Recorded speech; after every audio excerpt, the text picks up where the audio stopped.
संपादकीय 17 जुलाई। जनसत्ता। गिरते पुलों के नीचे दबे सवाल। जनसत्ता आर्टिकल।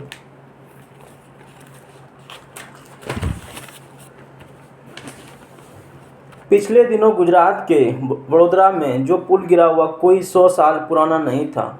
कम समय में ही पुल का पूरी तरह से जर्जर हो जाना तकनीकी विफलता नहीं तो और क्या है। क्या यह सवाल नहीं पूछा जाना चाहिए कि जब आज हम कहीं अधिक उन्नत तकनीक के दौर में जी रहे हैं, तब मौजूदा पुल अंग्रेज़ों के बनाए पुलों की तुलना में इतनी जल्दी क्यों टूट जाते हैं। कानपुर उन्नाव के बीच गंगा पर बना पुल, जिसे वर्ष 1875 में अंग्रेज़ों ने बनाया था, वह 1998 तक सेवा में था। कासगंज के नदगई पुल ने 100 साल तक साथ निभाया और प्रयागराज करजन ब्रिज 90 साल से अधिक चला, लेकिन आज बनाए गए जा रहे 20-30 साल में ही कमज़ोर हो जा रहे हैं।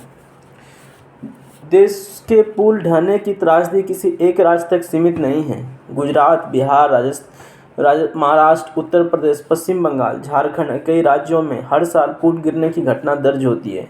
बिहार में तो हालात सबसे खराब हैं। योगेश कुमार गोयल।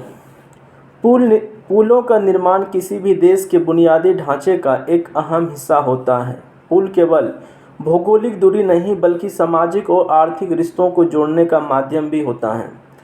मगर जब यही पुल अचानक टूटने लगे और उन पर से गुजरने वाले लोग मुंह में समा जाए, तो यह सवाल उठना भी स्वाभाविक है कि आखिर यह कैसा विकास है। देश में पिछले कुछ वर्षों में पुलों के गिरने की घटना जिस भयावहता और निरंतरता के साथ सामने आई, वे न केवल सरकारी तंत्र की लापरवाही की कहानी बयां करती हैं, बल्कि एक भ्रष्ट और गैर जवाबदेह संवेदनहीन व्यवस्था की तस्वीर भी प्रस्तुत करती हैं। ताज़ा मामला गुजरात के वडोदरा जिले का है, जहां महिसागर नदी पर बना पुल अचानक उस समय ढह गया जब उस पर वाहन गुजर रहे थे। 2 ट्रक, 2 कारें और एक ऑटो पुल के टूटे हिस्से के साथ नदी में समा गई। इस हादसे में कम से कम 16 लोगों की मौत हो गई और कई घायल हो गए। यह घटना कोई अपवाद नहीं है, बल्कि भारत के उन अनगिनत पुल हादसों की एक कड़ी है जिनमें से प्रत्येक के पीछे कोई न कोई प्रशासनिक विफलता, भ्रष्टाचार, लापरवाही अवश्य मौजूद रही। चौंकाने वाली बात यह है कि वडोदरा में जो पुल गिरा हुआ कोई 100 साल पुराना नहीं था, यह 45 साल पहले ही बना था। इतने कम समय में पुल का पूरी तरह जर्जर हो जाना तकनीकी विफलता नहीं तो और क्या। क्या यह सवाल नहीं पूछा जाना चाहिए कि जब आज हम कहीं अधिक उन्नत तकनीकी के दौर में जी रहे हैं, तब मौजूदा पुल अंग्रेज़ों के बनाए पुलों की तुलना में इतनी जल्दी क्यों टूट जाते हैं। कानपुर उन्नाव के बीच गंगा पर बना पुल, जिसे वर्ष 1875 में अंग्रेज़ों ने बनाया था, वह 1998 तक सेवा में था। कासगंज के नरदई पुलों ने 100 साल तक निभाया और प्रयागराज का करजन ब्रिज 90 साल से अधिक चला, लेकिन आज बनाए जा रहे पुल 20-30 साल में ही कमज़ोर हो जाते हैं।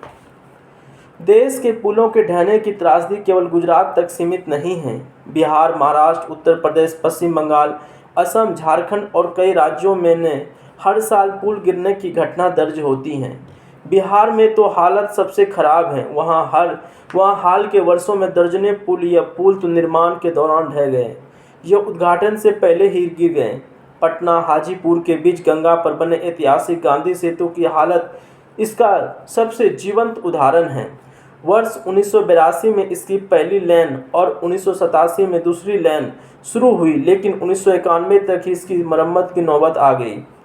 वर्ष 2000 तक पुल जर्जर हो चुका था और इसके ढांचे के बदलने में 21,000 करोड़ खर्च करने पड़े। आखिर इतने कम समय में पुल की यह दुर्दशा क्यों हुई। स्थानीय लोग खुलकर कहते हैं कि आटे में नमक नहीं, नमक में आटा मिलाया गया। यानी भ्रष्टाचार इतनी हावी था कि निर्माण में गुणवत्ता को ताक पर रख दिया गया। पुलों के निर्माण और रखरखाव की जिम्मेदारी सरकारी महकमों की है, लेकिन क्या सवाल नहीं उठाना चाहिए कि जब ऐसे हादसे होते हैं तब उनकी जांच रिपोर्ट क्यों सार्वजनिक नहीं होती। यदि होती भी तो उन पर कोई कार्रवाई क्यों नहीं होती।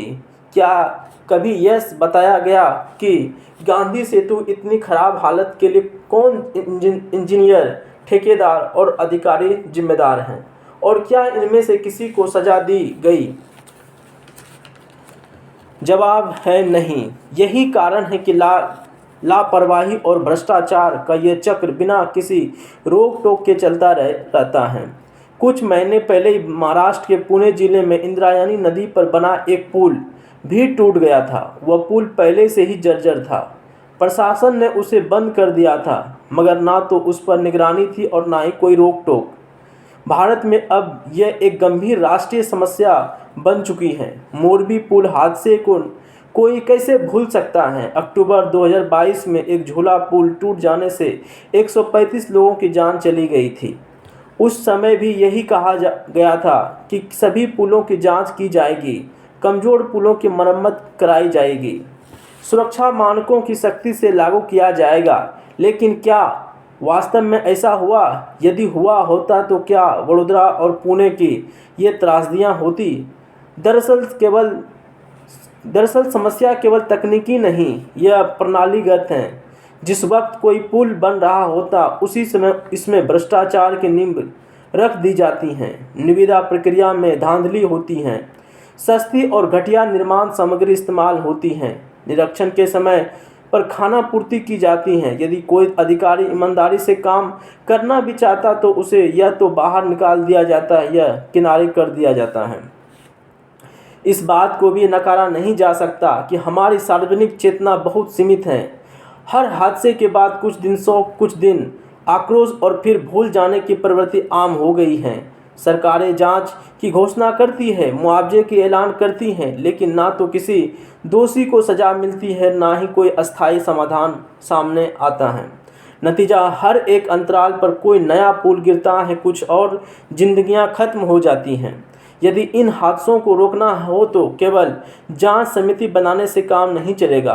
देश के निर्माण और बुनियादी ढांचों की आत्मा बचाने के लिए जरूरी है कि निर्माण प्रक्रिया में पारदर्शिता लाई जाए। निर्माण कार्यों की तीसरी पक्षी निगरानी हो, जहां निष्पक्ष एजेंसियों द्वारा निरीक्षण और ऑडिट प्रक्रिया सुनिश्चित की जाए। जिन पुलों की हालत खराब है उन्हें तत्काल बंद किया जाए और वैकल्पिक मार्ग बनाया जाए। यह भी जरूरी है कि पुल टूटने या गिरने के हादसे में दोषियों पर सख्त कार्रवाई हो, चाहे वह अधिकारी हो, ठेकेदार हो या कोई भी जनप्रतिनिधि। जब किसी को सज़ा नहीं मिलेगी तब इस देश में निर्माण की गुणवत्ता सुधारने की कोई उम्मीद नहीं की जा सकती। यदि कानूनी प्रक्रिया लचर होगी तो भ्रष्टाचार को बढ़ावा मिलेगा और देश की जनता इसी तरह पुलों के नीचे दबी रह जाएगी। हर बार एक ही कहानी दोहराई जाएगी, मुआवजा, जांच समिति, रपट, फिर खामोशी। सवाल अब भी इस मौन को तोड़ना होगा। जनता को भी जागरूक होना होगा। सवाल पूछने होंगे। ठेकेदारों, इंजीनियरों और अधिकारियों की जवाबदेही तय करनी चाहिए। यह बेहद शर्मनाक है कि जिस देश में करोड़ों की योजनाएं एक दिन में मंजूर हो जाती हैं, वहां लोगों की जान लेने वाले पुल हादसे की जांच रपट वर्षों तक दबा रख दी जाती हैं। यदि यह रवैया नहीं बदला गया तो पुल गिरते रहेंगे और हम केवल आंसू बहाते रहेंगे। योगेश कुमार गोयल जी।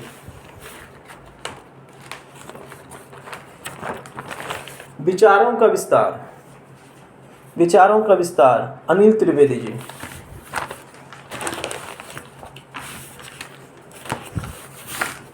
दुनिया मेरे आगे। विचार कुछ भी कहीं भी अचानक और सोचने समझने या समझने के दौरान आ सकता है। विचार बातचीत या मिलने जुलने पर भी आ सकते हैं। कई बार बहुत सोचने पर भी विचार नहीं आते, या आते तो उनमें कोई सार नहीं होता। फिर भी मनुष्य के मन मस्तिष्क में विचार के अंतहीन हलचलों का सिलसिला जारी रहता है। विचार और प्रचार दोनों के बीच अंतर संबंध है। जब सोचते विचारते हैं तो उन सूत्र मिलता है कि विचार ही प्रचार का जन्मदाता है। विचार मूलतः चिंतन प्रक्रिया का मूल या बीज ही माना जाएगा। अगर विचार ना हो तो चिंतन, मनन, लेखन और सृजन या विध्वंसक कुछ भी उत्पन्न हो ही नहीं सकता। विचार अस्तित्व है तो शून्य अस्तित्व का अभाव। अस्तित्व साकार या सगुण है तो शून्य निराकार निर्गुण। रेखा गणित में बिंदु की जो परिभाषा मानी गई, जिनमें से ना तो लंबाई हो और ना ही चौड़ाई, उसे बिंदु माना जाएगा। यानी एक तरह से बिंदु काल्पनिक है, क्योंकि बिंदु को रेखा गणितीय परिभाषा में कल्पना की गई है जिसमें लंबाई और चौड़ाई ना हो, वह बिंदु हैं। इस मान्यता पर ही समूची रेखा गणित अवधारणाएं अस्तित्व में आई और मस्तिष्क में निराकार विचार विमर्श चिंतन परंपरा का उदय हुआ। यह यूं ही भी कहा जा सकता है कि मानकर सोचने विचारने का एक विचार जन्म। विचार कुछ भी कहीं भी कैसे भी अचानक सोचने समझने या समझाने के दौरान चलते फिरते काम करने या शांत भाव से बैठे ठेले पर भी आ सकता है। विचार बातचीत या मिलने जुलने पर भी आ सकता है। कई बार बहुत सोचने पर भी विचार नहीं या आता नहीं, इनमें कोई सार नहीं, फिर भी मन मस्तिष्क के विचार की अंतहीन हलचलों का सिलसिला जारी रहता है। विचार यात्रा में मनुष्य की यह विचार आया कि विचारों को अपने आप तक ही सीमित ना रखना चाहिए, विचारों की फैलाना चाहिए। इसी क्रम में प्रचार का विचार जन्म हुआ। इस तरह का हम मान सकते हैं प्रचार भी विचार किसी निश्चित सेतु की दृष्टि से किया गया विस्तार ही है। विचार को प्रचारित करने के विचार को मनुष्य समाज की चिंतन प्रक्रिया को ही बदल डाला और आज के कालखंड में प्रचार को लेकर नए नए प्रयोग करने का शस्त्र या मनुष्य के मन मस्तिष्क को प्रचार तंत्र के माध्यम से अपने अधीन करने का प्रचार साम्राज्य तो स्थापित हो चुका। आज सूचना प्रौद्योगिकी के कालखंड में मानव समाज में मौलिक विचार प्रक्रिया निरंतर छिन्न होते जाने के साथ प्रचार की अंतहीन भूख बढ़ती जा रही है। यह सिलसिला सुनामी की तरह मनुष्य की विचार प्रक्रिया को कुंद कर रहा है। प्रचार के कृत्रिम साम्राज्य के अधीन मानव सभ्यता और समाज के सोच विचार और आपसी व्यवहार में अत्यधिक महत्वपूर्ण बदलाव आते दिखाई देते हैं। विचार मनुष्य की प्राकृतिक शक्ति हैं, पर प्रचार के अप्राकृतिक संसाधन आर्थिक राजनीतिक व्यापारिक और तकनीकी संस्थानों की शक्तियों का सहयोग और एजेंडा चाहिए। अकेला मनुष्य अपने बलबूते विचार कर सकता है, पर प्रचार अकेले बिना संसाधन के संभव नहीं। आज की दुनिया में ये लगने लगा है कि बिना प्राकृतिक विचार के भी हम जी सकते हैं, पर बिना प्रचार के हम नहीं कर सकते। हमारी अभिव्यक्ति और सामाजिक राजनीतिक व्यापारिक धार्मिक और आध्यात्मिक निजी और सार्वजनिक गतिविधियों को बिना प्रचार में सफलता के साथ संपन्न करना संभव नहीं। यह चिंतन प्रक्रिया तेजी से फैलती हुई दिखाई देती हैं। आज आधुनिक काल में मनुष्य अपने वैचारिक तेजस्वी के बजाय आभासी प्रचार तंत्र को आसान जीवन का पर्याय मानने की दिशा पकड़ने दृष्टिगोर हो रहे हैं। आज के कालखंड में प्राकृतिक जीवन श्रृंखला के बजाय आभासी अप्राकृतिक संसाधनों की बाढ़ मानव बसावटों में मानव सभ्यता का आवश्यक हिस्सा बनती जा रहे हैं। विचार विमर्श सहित लेखन चिंतन और सृजनात्मक शक्ति जैसे प्राकृतिक मानवीय गुण अब अप्राकृतिक संसाधनों या शक्तियों के विशेष अधिकार सामान्यतः बनते जा रहे हैं। हमारा समूचा मानव जीवन अप्राकृतिक विस्तार पर निर्भर होता जा रहा है। राज्य समाज और बाजार तीनों मनुष्य की सृजनात्मक शक्ति का वाहक बनकर चैतन्य नागरिक का समाज खड़े करने की दिशा में बढ़ने के बजाय यंत्र आधारित अप्राकृतिक प्रज्ञा आधारित मनुष्य सभ्यता की दिशा में बढ़ते हुए मानवीय सभ्यता की विविधता को लुप्त करने की दिशा में अग्रसर होने को ही विकसित सभ्यता का पर्याय बनने की दिशा में लगातार बढ़ रहे हैं। मानव मस्तिष्क में प्राकृतिक विचार और व्यवहार छिन्न होकर अप्राकृतिक यंत्रों से चलने वाली दुनिया में मनुष्य यंत्रवत अप्राकृतिक संसाधनों के भरोसे जीने लगा है। मनुष्य जीवन को प्रकृति प्रदत्त वाणी इंद्रियों और विचार विमर्श से ओतप्रोत चैतन्य नागरिक बनने के बजाय अप्राकृतिक संसाधनों पर आश्रित राज्य समाज और बाजार का अदना उपभोक्ता बनता जा रहा है। आधुनिक दुनिया को अप्राकृतिक संसाधनों का अजायब घर जैसा बना रहा है। इस तरह जीवंत प्राकृतिक दुनिया को अप्राकृतिक संसाधनों पर आश्रित जीवनी शक्ति विहीन उपभोक्ता का जीवन मानो एक कठपुतली के खेल में बदल रहा है। आज मानव सभ्यता विचार के नैसर्गिक और जीवंत दिशा को त्याग कर पूर्व निर्धारित योजना के तहत चलने वाले प्रचार साम्राज्य की आधुनिक दुनिया में मानव जीवन को बदलने की निरंतर कोशिश कर रहा है। विचारहीनता और विचार शून्यता एक तरह से मनुष्य की वैचारिकी के दो परस्पर विरोधी ध्रुव की तरह हैं। विचार प्राकृतिक स्वरूप में ओस की बूंद की तरह ही मन मस्तिष्क में आता है और सूर्योदय के बाद धूप की प्रखरता बढ़ने के साथ अपने आप अदृश्य हो सृष्टि में समाहित हो जाता है। वैसे ही विचार का प्राकृतिक स्वरूप असंख्य मस्तिष्कों में समाहित होते ही अपने मूल स्वरूप स्वभाव और प्राकृतिक स्वरूप को ओस की बूंद की तरह ही सृष्टि में समाहित कर लेता है। दोहरे मापदंड। आतंकवाद अब दुनिया में शांति और स्थिरता के लिए खतरा बन गया है। इसे जड़ से खत्म करने के लिए सामूहिक प्रयास दावे तो बहुत किए गए, लेकिन धरातल पर ऐसा कुछ नज़र नहीं आ रहा है। इसका कारण कुछ देशों की कथनी और करनी में अंतर हैं, जो कई अवसरों और मंचों पर साफ नज़र आता है। इस मामले में भारत की नीति और नीयत पूरी तरह से स्पष्ट है। आतंकवाद की कतई बर्दाश्त नहीं किया जाएगा। वही पाकिस्तान जैसे मुल्क दोहरे मापदंड अपनाकर अपना एक तरफ खुद को आतंकवाद से पीड़ित बताते हैं, दूसरी ओर अपनी ज़मीन पर आतंकियों की फौज भी तैयार कर रहे हैं। इन तथ्यों का आकलन संघाई सहयोग संगठन की हालिया बैठकों में आतंकवाद के मुद्दे पर भारत और पाकिस्तान के रुख से किया जा सकता है। चीन के तियांजिन में बीते मंगलवार को एससीओ के विदेश मंत्रियों की बैठक में विदेश मंत्री एस जयशंकर ने दो टूक कह दिया कि समूह को आतंकवाद से निपटने अपने स्थापना उद्देश्य पर कायम रहना चाहिए। भारत आतंकवाद की खात्मा के लिए पूरी तरह प्रतिबद्ध है और इस दिशा में सामूहिक प्रयासों की मजबूत करने के लिए नए विचारों और प्रस्तावों पर सकारात्मक रुख अपना रहा है। एससीओ की स्थापना के मूल उद्देश्य आतंकवाद, अलगाववाद और चरमपंथ से निपटने के मुद्दे भी शामिल थे। हालांकि इस संगठन में शामिल पाकिस्तान और चीन की दखल ने इस मुद्दों के हाशिए पर धकेलने का प्रयास किया जा रहा है। इसके पीछे नापाक मंसूबे छिपे हुए हैं, जो आज आतंकियों का वित्त पोषण कर रहा है, उसे हथियार की तरह इस्तेमाल करने से प्रेरित है। भारत कई बार अंतर्राष्ट्रीय मंचों पर पाकिस्तान के इस खतरनाक इरादे को बेनकाब कर चुका है। हालांकि पाकिस्तान हमेशा इससे इनकार करता आया है। एससीओ सम्मेलन में भी इसने पहलगाम आतंकी हमले में अपनी भूमिका नहीं कबूली, जबकि कंधार विमान अपहरण से लेकर मुंबई हमले, संसद पर हमला, उरी, पठानकोट, पहलगाम हमले में इसका हाथ होने की बात साक्ष्यों के साथ जाहिर हो चुकी है। वैश्विक आतंकवाद वित्त पोषण निगरानी FATF के हालिया रिपोर्ट में भी इस बात का उल्लेख किया गया कि पहलगाम आतंकी हमला बिना वित्त पोषण के संभव नहीं थे।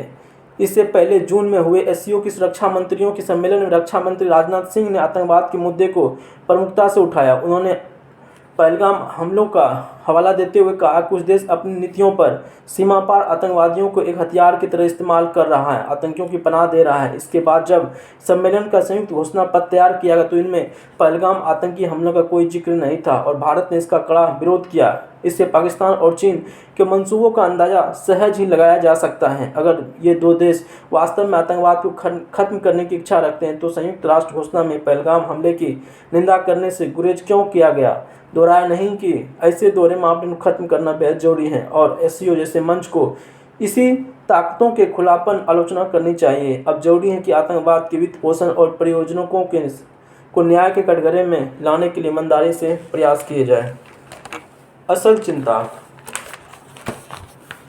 छोटे शहरों से लेकर महानगरों तक कुत्ते के काटने से लोगों के जख्मी होने की जान जाने की घटना पहले की अपेक्षा बढ़ गई। इसके कारण आमतौर पर कुछ इंसानों के साथ हिंसक नहीं मगर बढ़ते शहरीकरण के साथ जिस तरह से सुरक्षित पर्यावास और भोजन का संकट पैदा हुआ, उसी प्रवृत्ति हिंसक होती जा रही। नतीजा यह है कि अब आवारा कुत्तों को गली और सड़कों पर भोजन देने पर आपत्तियां उठ रही है। इसे पसंद और नापसंद करने वालों के बीच टकराव अदालतों पर तक पहुंच चुका है। विश्व स्वास्थ्य संगठन के मुताबिक दुनिया में कुत्तों को काटने में होने वाली बीमारी रेबीज से मौत 36% मामले भारत में सामने आते हैं। घायलों का ठीक से उपचार न होना भी एक बड़ी समस्या है। फिलहाल सड़कों पर घूमते कुत्तों का खाना देना और न देने पर विवाद शीर्ष अदालत में है। खाना देने पर परेशान किए जाने का आरोप लगाने वाले याचिकाकर्ता ने अदालत से पूछा, क्या आप गली मोहल्ले के प्रत्येक कुत्ते को घर पर ही खाना क्यों नहीं देते हैं? निस्संदेह यह सवाल वाजिब है, क्योंकि सड़कों के किनारे या गलियों के खाना खाते समय कई कुत्ते एक जगह जमा हो जाते हैं। यही कुत्ते आते जाते लोगों, खासकर बच्चों और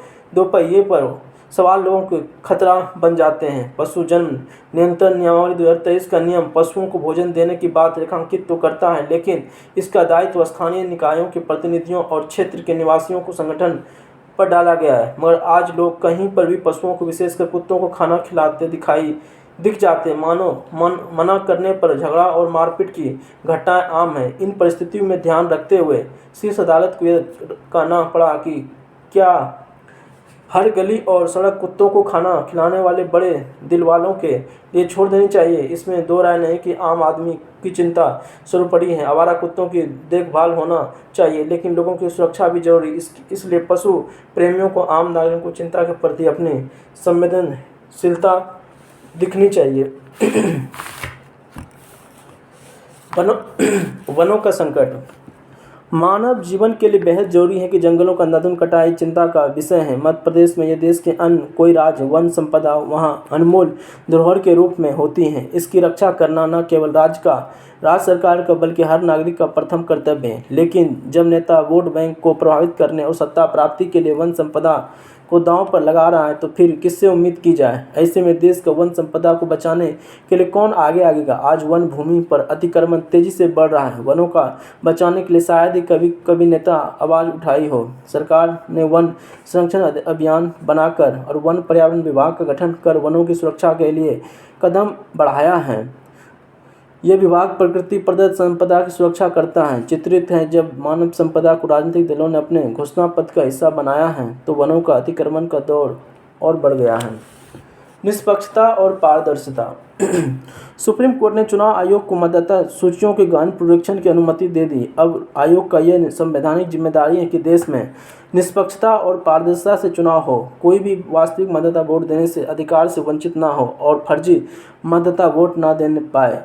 इस उद्देश्य के लिए सुप्रीम कोर्ट ने साफ कर दिया है कि मतदाता गणना के लिए आधार और राशन कार्ड आदि को भी दस्तावेज के रूप में स्वीकार करने पर विचार किया जाए। सुप्रीम कोर्ट ने यह भी स्पष्ट कर दिया है कि मतदाता सूचियों का शुद्धिकरण और पुनरीक्षण एक स्वाभाविक नियमित प्रक्रिया है और सूचियों में कई गड़बड़ियां होगी तो चुनाव निष्पक्षता खतरे में पड़ जाएगी। शीर्ष अदालत का यह निर्णय एक तरह का साफ संदेश है। नकारात्मक असर आज सोशल मीडिया केवल मनोरंजन ही नहीं बल्कि जीवन शैली का एक हिस्सा बन गया है। फेसबुक, इंस्टाग्राम, यूट्यूब सूचना और संवाद का अच्छा माध्यम है, लेकिन इसके अत्यधिक उपयोग मानसिक स्वास्थ्य, पारिवारिक रिश्तों और सामाजिक व्यवहार पर नकारात्मक असर डाल रहा है।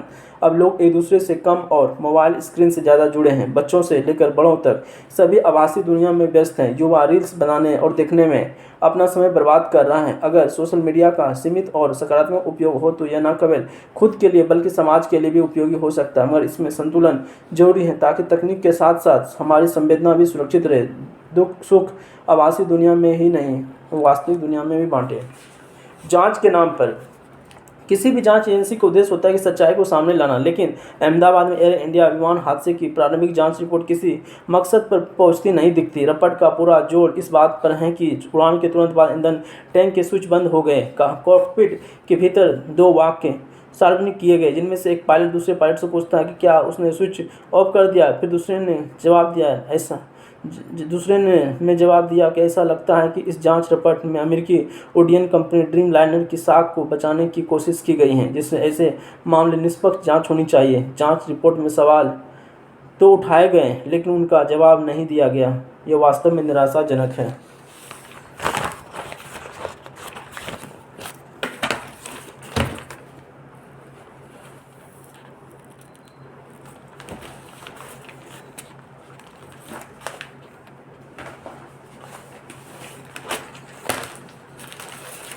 दैनिक जागरण राष्ट्रीय संस्करण नई वैश्विक व्यवस्था बनाने के सक्षम मंच। नई वैश्विक व्यवस्था बनाने में सक्षम मंच। हालिया ब्राजील में ब्रिक्स सम्मेलन के दो प्रमुख कारणों से वैश्विक चर्चा में है। पहला, नरेंद्र मोदी द्वारा आर्टिफिशियल इंटेलिजेंस, पर्यावरण संरक्षण और सीमा आतंकवाद जैसे ऐसा करो इसको